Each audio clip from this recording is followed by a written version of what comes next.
Well, welcome back, everybody, to another episode with the Thread of Exchange. I am your host, Brandon, along with your co host, Xavier, and we are here to talk to you today about three ways that we can help you navigate through your transition journey if you are getting misgendered. So, as always, we know you're going to enjoy it and we'll get right into it. There is a lot of data pointing in the direction that transgender people are getting misgendered a lot. And a lot of this is due to, quite a few factors. This episode in duality is really going to be speaking to the allies of trans people and also to trans men, particularly. As you know, that's our platform. It's very, very necessary for us to feel that support from an ally perspective. And your support is needed to speak up, for your friends, for your family members, especially if you are observing them being misgendered. We really need your support in that form, throughout our journey. So, as always, we're gonna hit you with some quick facts. There was a study conducted in 2014 in the journal Self and Identity. That's the name of the actual scholarly journal. But this research company, they asked transgender people about their experiences with being misgendered. And so, a couple interesting points I want to share with you guys. The researchers found that 32.8% of participants reported feeling very stigmatized when transgender. So, to translate, it means that our population, a part of the LGBTQIA community, we feel a little attacked. Sometimes we can feel out of place. Sometimes we can feel on edge. Sometimes we deal with racing thoughts where, we're wondering, do you know I'm transgender? Am I giving off an aura that's representing something other than what I am? And so that's a form of us feeling stigmatized. And then when a person comes in to actually misgender us back to our biological mechanics, that can be uncomfortable and degrading, and it also hurts. Another source, genderqueer folks, stated that LGBT people, transgender people, I'm sorry, just transgender people in general, they have taken fewer steps in the transition process.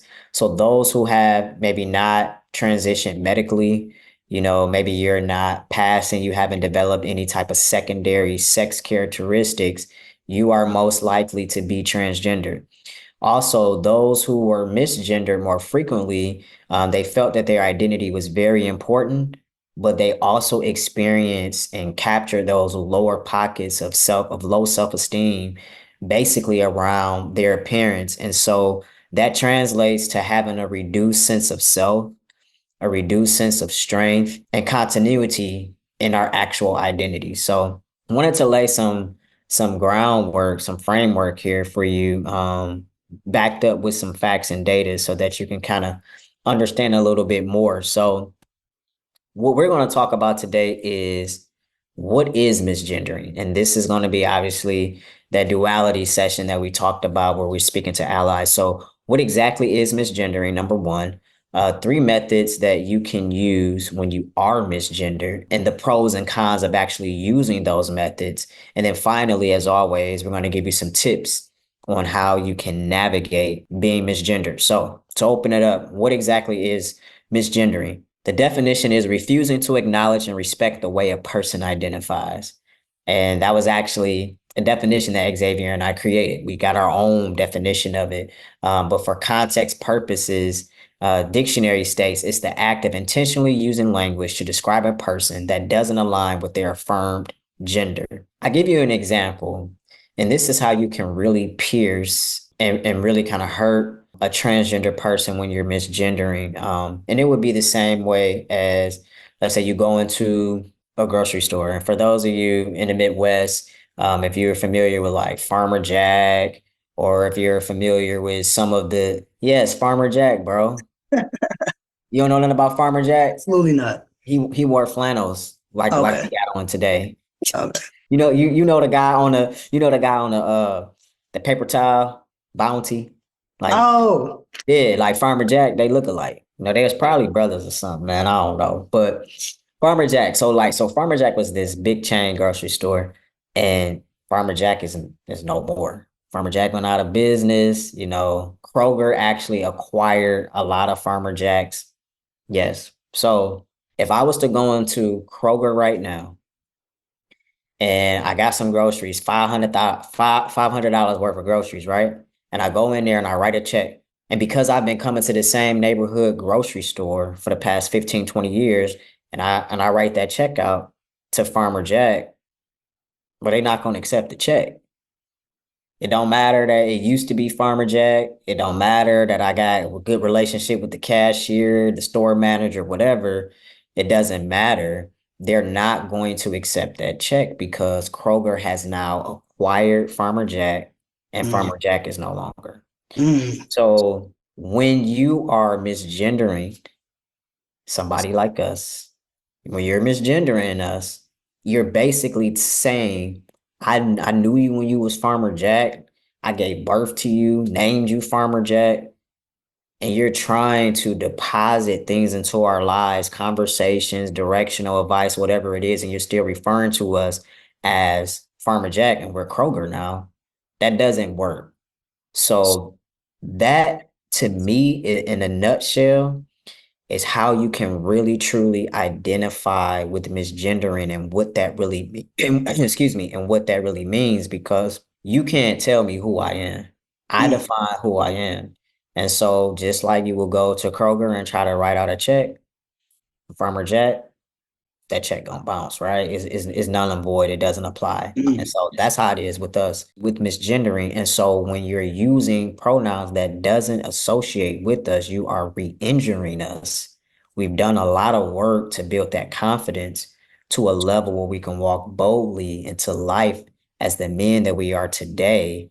And so every time we hear somebody misgendering us, it takes us back to that re-injury piece. So as we move you along through this episode, I want you to keep that analogy in mind, because misgendering also too just basically means you're telling me that you know me more than I know myself.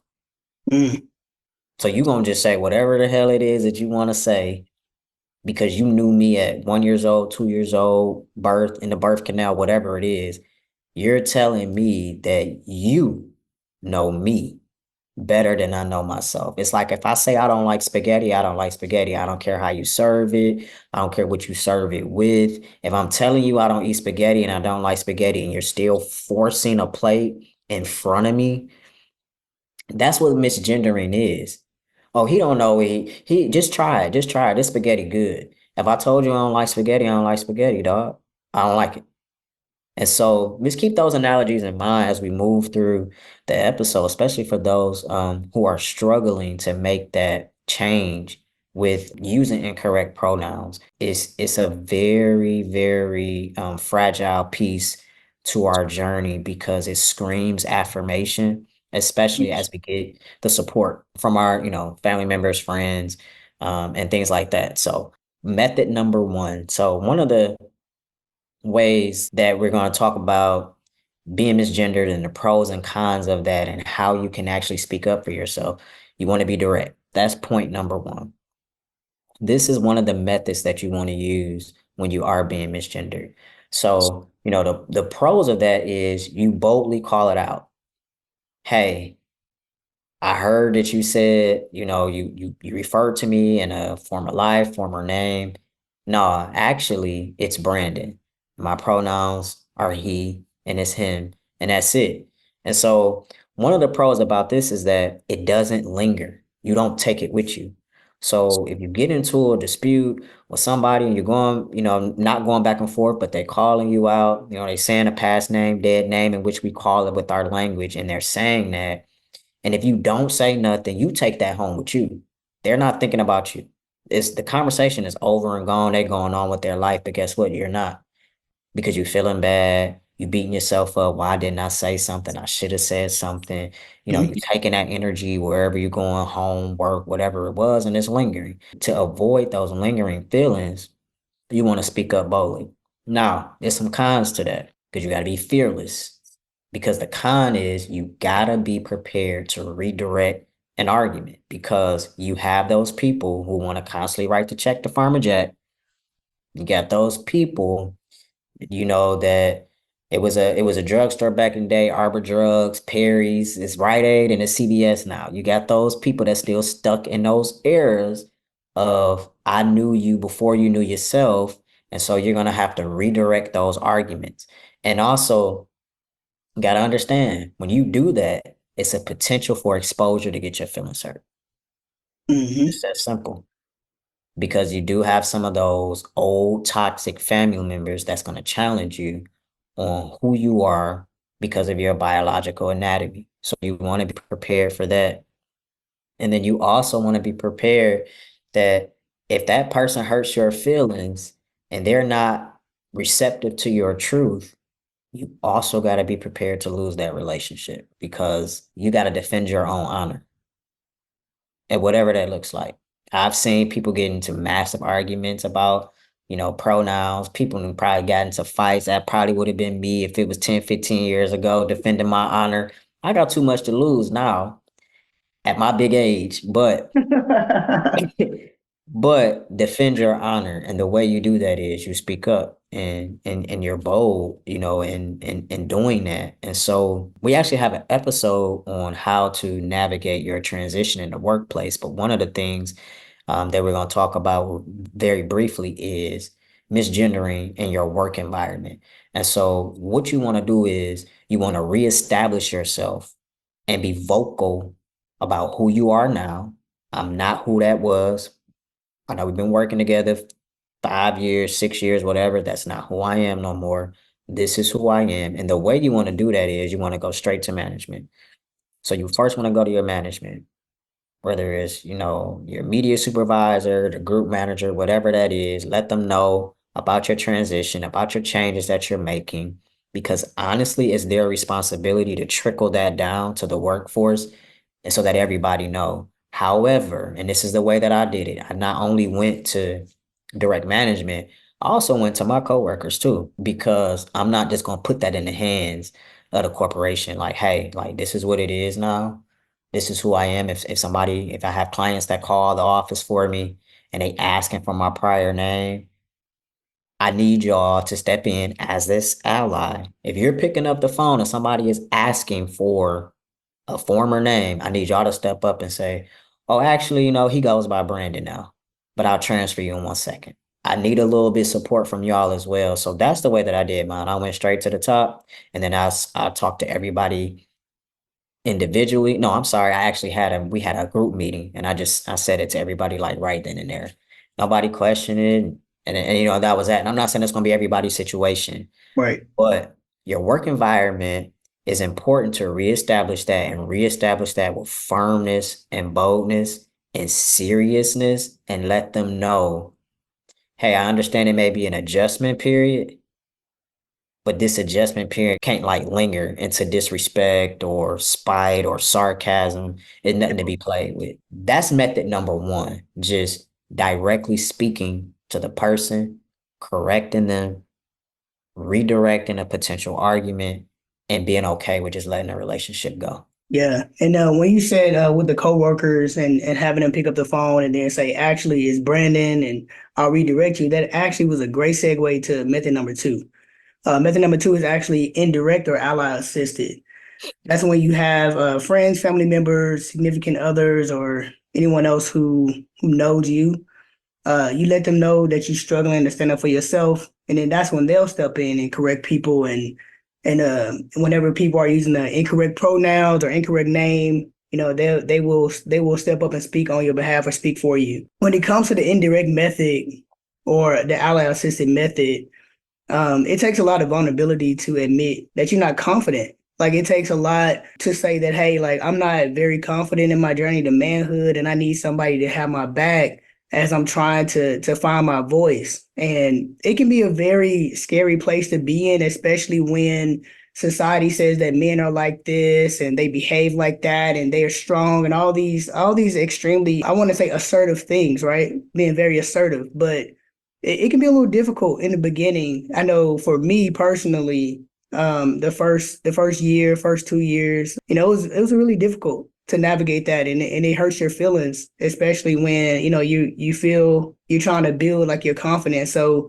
that's why Yeah. it's always very, very beneficial to have like very supportive people around you and having allies to be able to step up and step in when you don't feel strong for yourself. And like Brandon said, there's always pros and cons to everything. So the pro to that is that you have people around you who love and respect you, who can and will step up and speak on your behalf. But Mhm. the con to that is that you are depending on someone else, and you're putting unnecessary stress on not only those people around you, but unrealistic expectations that they are going to be your voice all the time.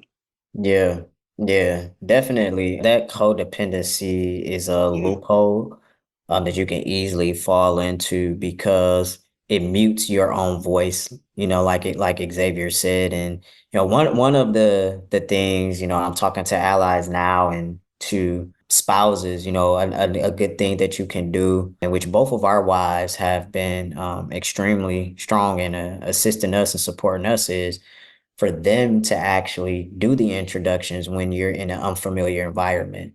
So Mhm. if we're going to one of her friends' events or we're going somewhere where maybe we don't really know the people, we're basically like, all right, our wives are stepping in and say, hey, this is my husband, Brandon. This is my husband, Xavier.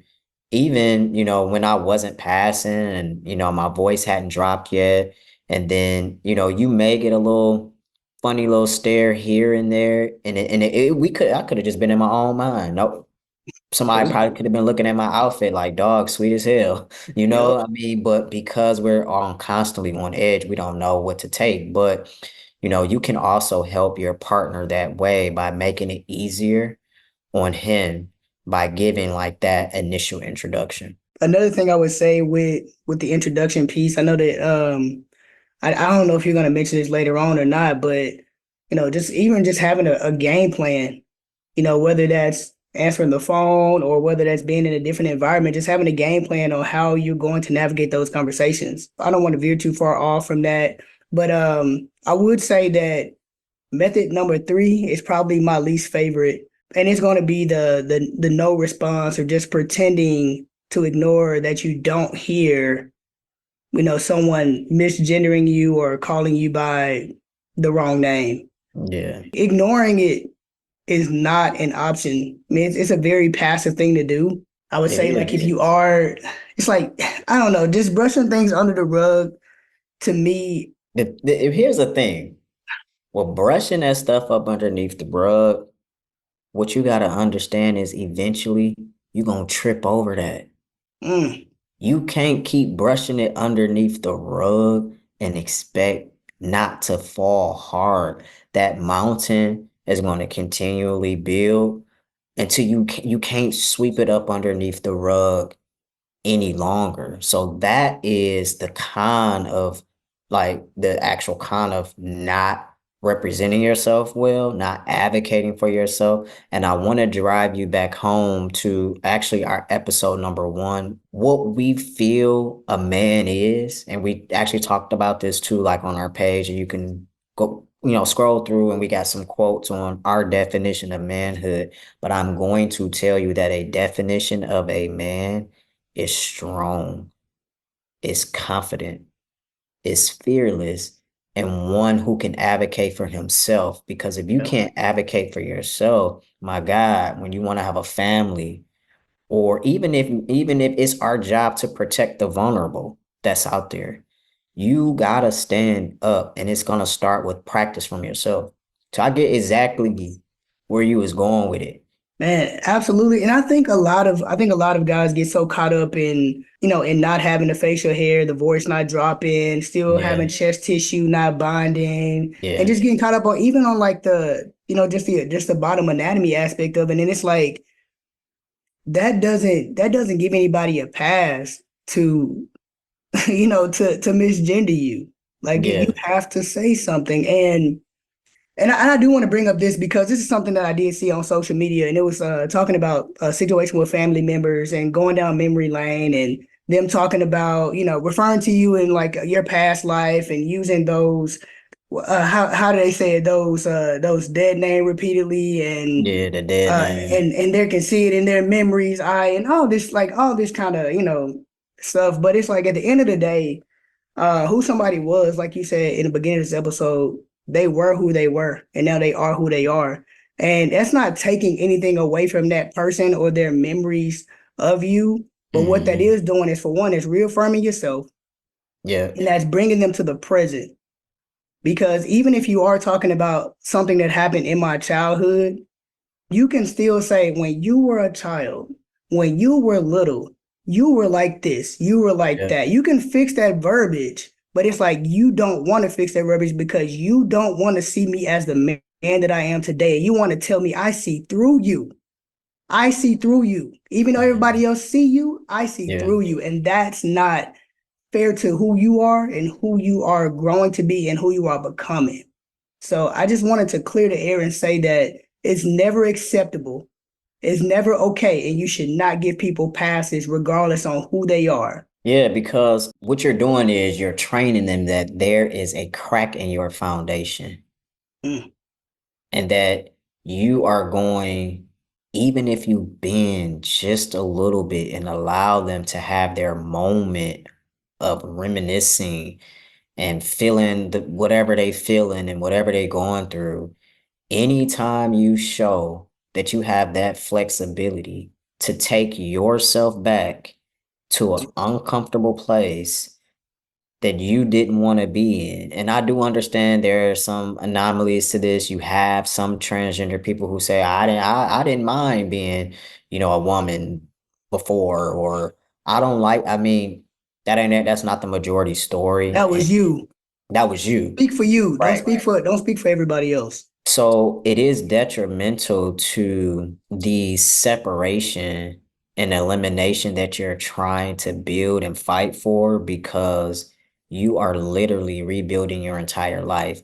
And I would even challenge and go even deeper and be concerned on why are we speaking about some shit that happened 25, 30 years ago when I was riding on a big wheel? That's your memory. You're entitled to your memory, but unfortunately, I'm not going to have a conversation with you about it. And I don't even care if you use the correct pronouns. Oh, I remember when you was a little boy, or I don't even care to hear that. I don't want to hear no childhood reminisce story. I don't give a damn. I don't want to hear it. We ain't got to talk about it. Talk about it with my father or talk about it with your sister or my sibling, like whatever it is, because subconsciously, you are not remembering me as who I am today. X.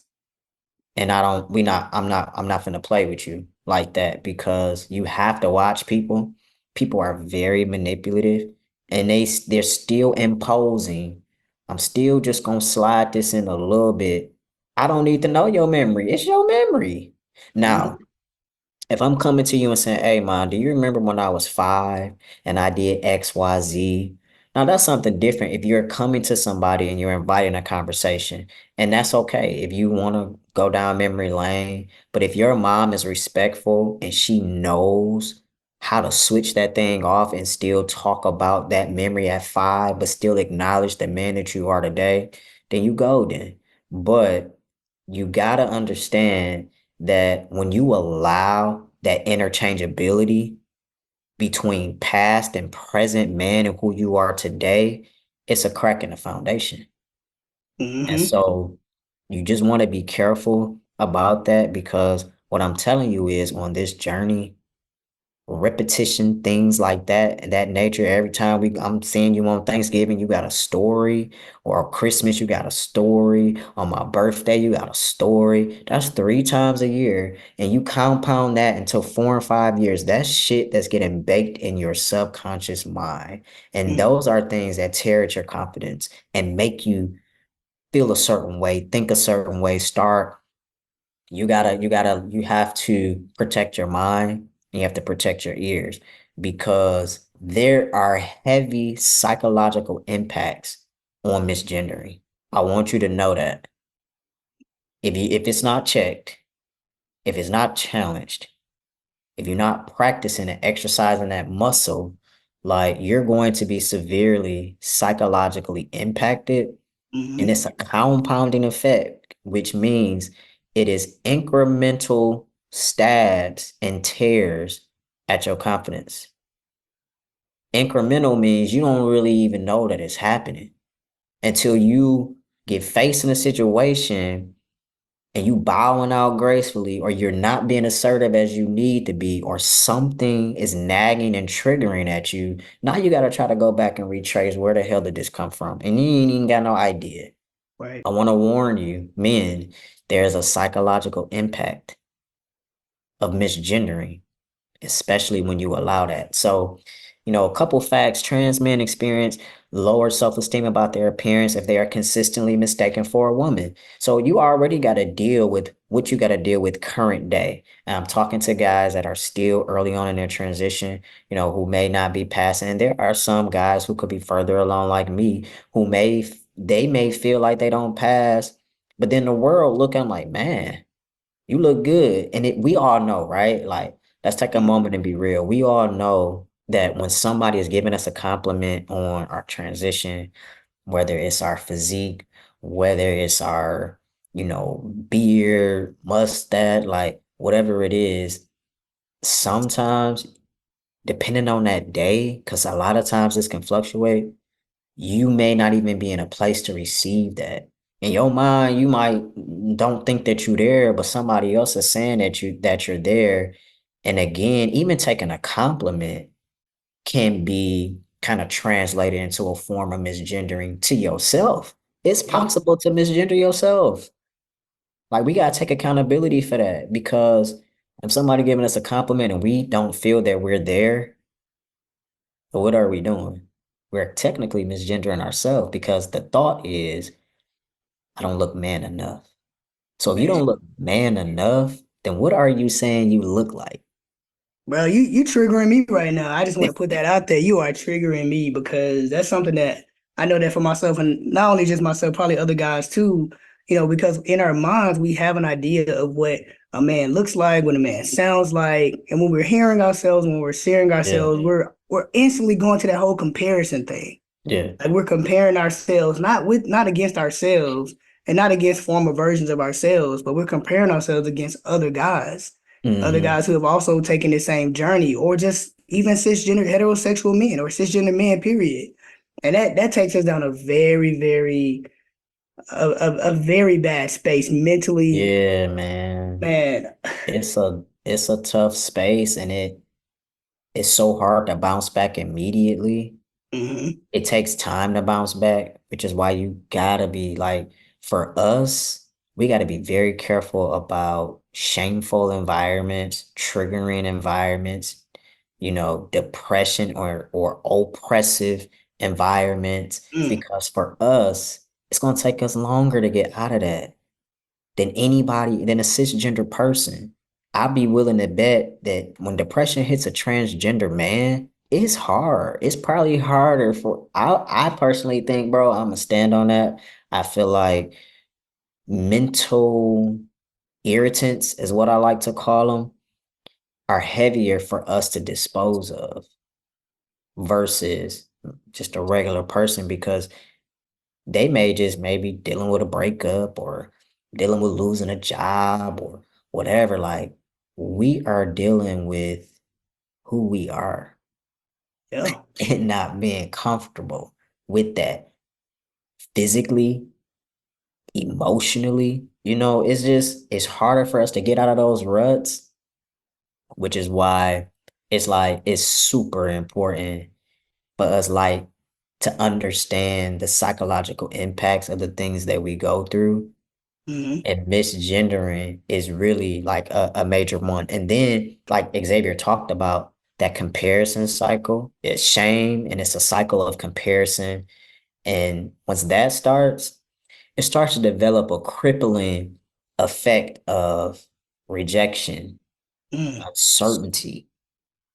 So you gotta pay attention to like how you moving, what pieces you moving around, who you moving around with, like all of that really makes sense. The last part of that psychological impact is the fear of being outed. So I'm talking to transgender men who have not publicly affirmed who they are. And Mm. so you may still be in the beginning stages, figuring out this what I want to do. Or I've known some people who've been already in and just, and not really having like those radical changes yet. They still haven't like, came out and said, hey, like this is who I am. But there is a fear that hoovers in our community, a fear of being outed. When you misgender somebody, you actually place them in a position to be outed because you just don't have common sense and common courtesy to respect. You probably know somebody transitioning, like it's been around for a minute. You know what I mean? And so, or if you know somebody that has already transitioned, like me myself, in my corporate career, the company that I work for today, they don't know anything but what they see. If somebody was to out me, it would have to be somebody who knew me in my prior life, and they would have to be around a colleague or something like that of mine and mention that. So like it's a couple different things that I'm talking about when we're talking about a fear of being outed. So a fear of being outed could be I'm already established, extremely professional, highly exceptional in what I do in my field.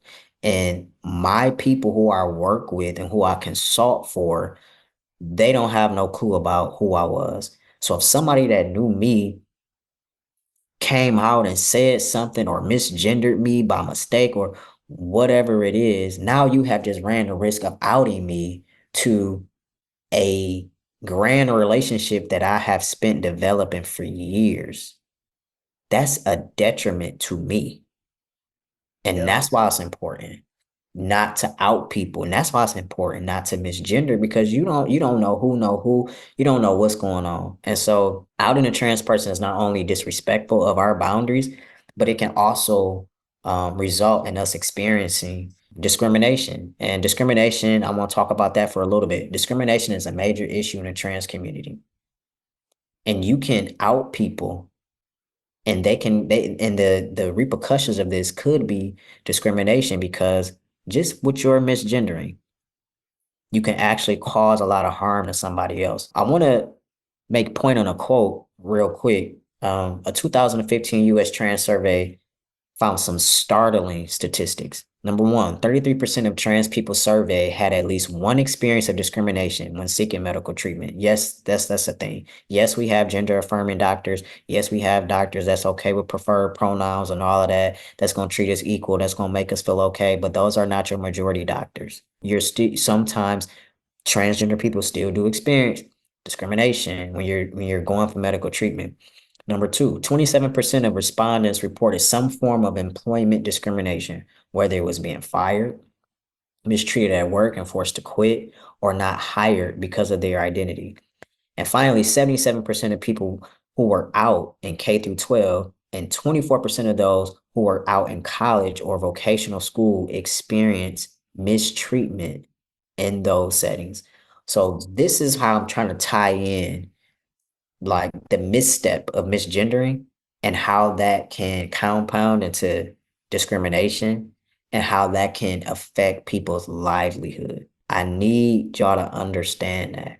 This is why misgendering is so important for you not to do that. So people who are not trans, but you are part of the LGBTQIA plus community, this is why it's important as an ally assisted method number two to help out and to support others. Yeah, so I think we should go ahead and give them some tips on how to navigate being misgendered.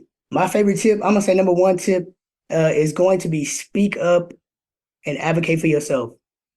And I know it's not easy to do, especially when you're so early on and you don't really know like what your voice is. Man, sometimes you just gotta do it scared.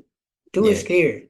Voice Mm-hmm. shaking, palm sweating, all of it. Do it scared because It guess was what? The good. more practice that you get, the easier it's gonna become and the more confident you're gonna get in Yeah. affirming yourself. The one way to do that, and it's gonna be number two, is gonna be practice having conversations with introducing yourself first so that minimizes misgendering. Or practice having conversations, period.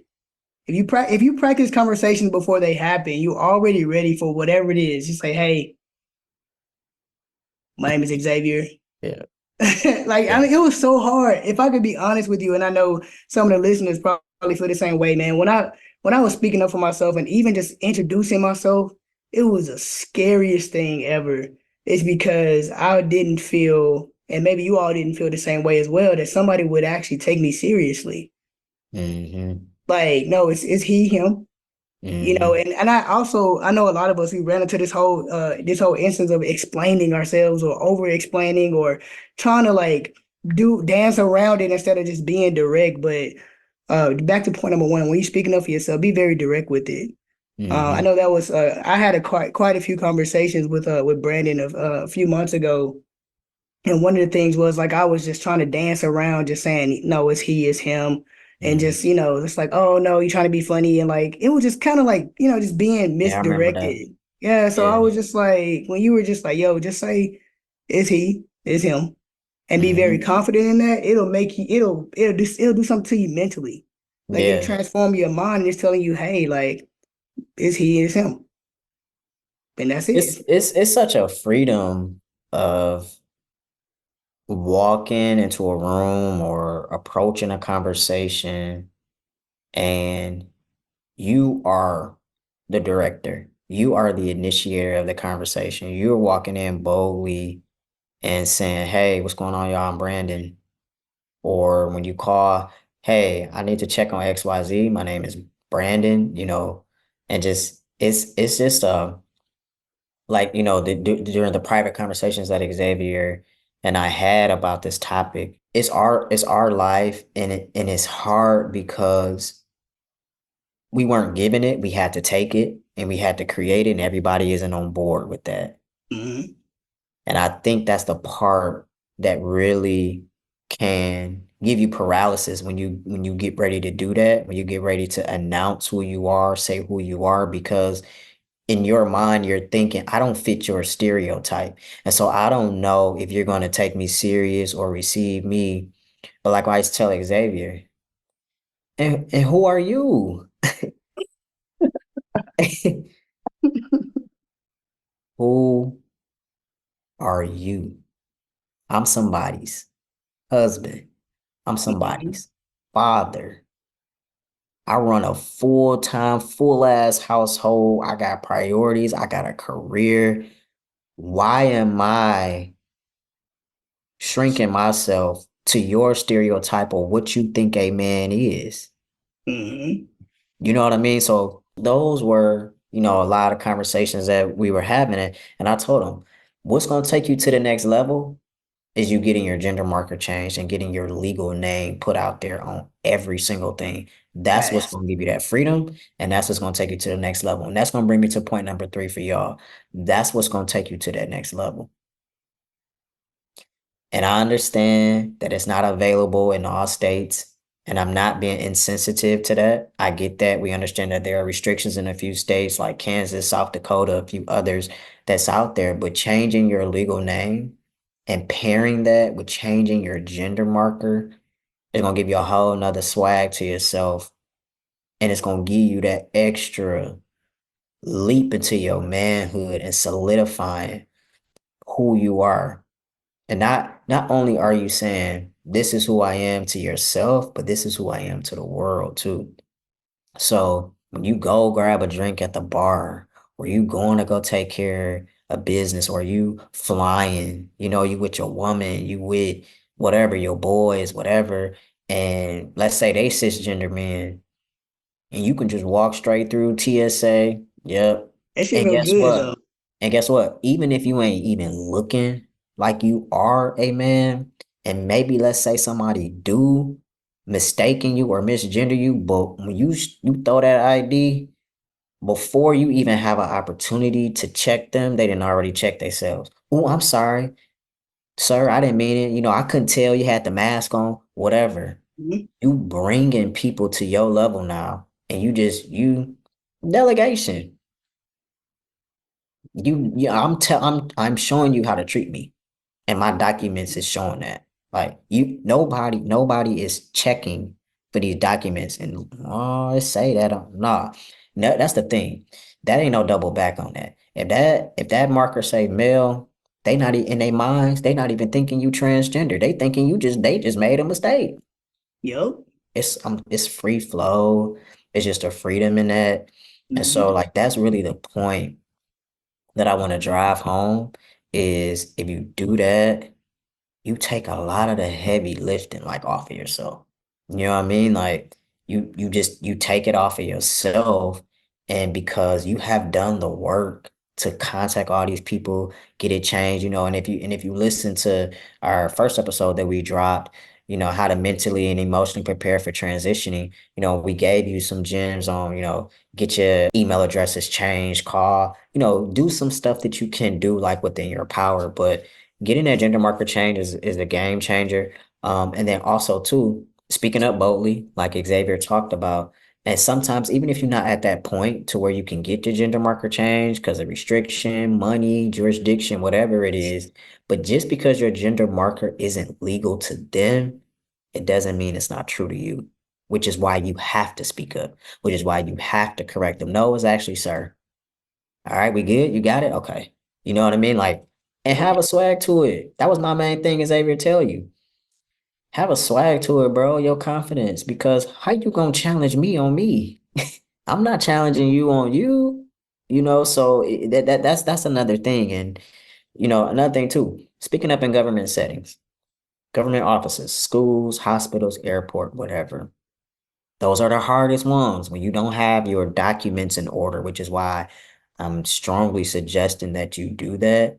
But in the interim, what you can do is you can call these companies, they go call the hospital, whatever, say, hey, I need to put a preferred name on file, preferred pronoun on file until you can get your ducks in a row so that you can legally do what you need to do.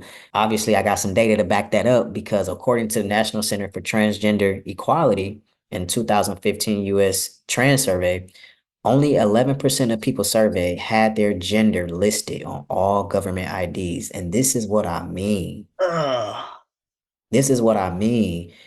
This is a recipe for inviting misgendering.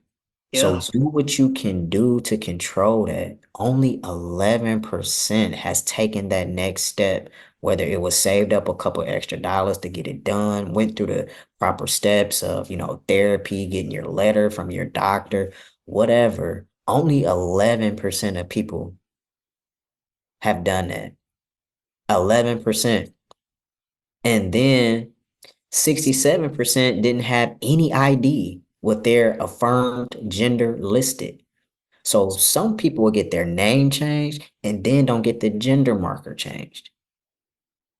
Hold So you're up. still inviting that. I got to tag on that because I know for myself personally, when I did originally change my name, so for those who don't know, I changed my name twice, right? So from my birth name to my previous name, and then my previous name into my name now. When I first changed my name, I did not change my gender marker. I did not do the research to see what I needed to do in order to change my gender marker. I was still kind of in that I don't know yet. I'm a little nervous and scared, but honestly, changing that gender marker and updating your name, do that at the same time. Because for Mhm. one, it's cheaper because you're not having to go back to court and pay the fee to do all of that. And for two, it'll just save you the headache. And I know it's scary to do it because a lot of people think, oh, if I go to prison, if all this and that, it's like stop thinking 30 steps ahead. Yeah. Change your name and your gender marker simultaneously. When you do that, you will then alleviate, like Brandon said, a lot of that misgendering, and you will take a lot of that weight and that pressure off of your shoulders because now you have that documentation that says legally, my name is Xavier, he, him, male. Hmm. Do that for yourself. Do yourself a solid. And I'm Hmm. telling you, like, if I could do it all over again, I would have changed both at the same time. I would have saved myself some time, some headaches, some like Yeah. yeah, just do it, y'all. I'm telling you as your brother, as your friend, as somebody who don't know you personally yet, like somebody who still loves you, do it for yourself. Do it for Hmm. yourself because I had to go back and double back and change my kids' birth certificates, my marriage license, and just so many other documents. It would have saved me so much stress had I done that initially. So do that for yourself. and change both simultaneously. Don't be a part of that 11% or that Yeah. 67%. Yeah. Yeah. That's a good point. And I can just really remember our vivid conversations about misgendering. And that was so one thing that was the first question I asked, bro. Do you have your gender marker changed? Like, is that updated? And it's like, and I'm so glad, like, bro. This one thing I love about you, man. When we talk and when we talk, like you take action. Like I never feel like anything is falling on deaf ears and vice versa. You know what I'm saying? Yeah, But it's like, I mean, that it was done like probably a week or two later.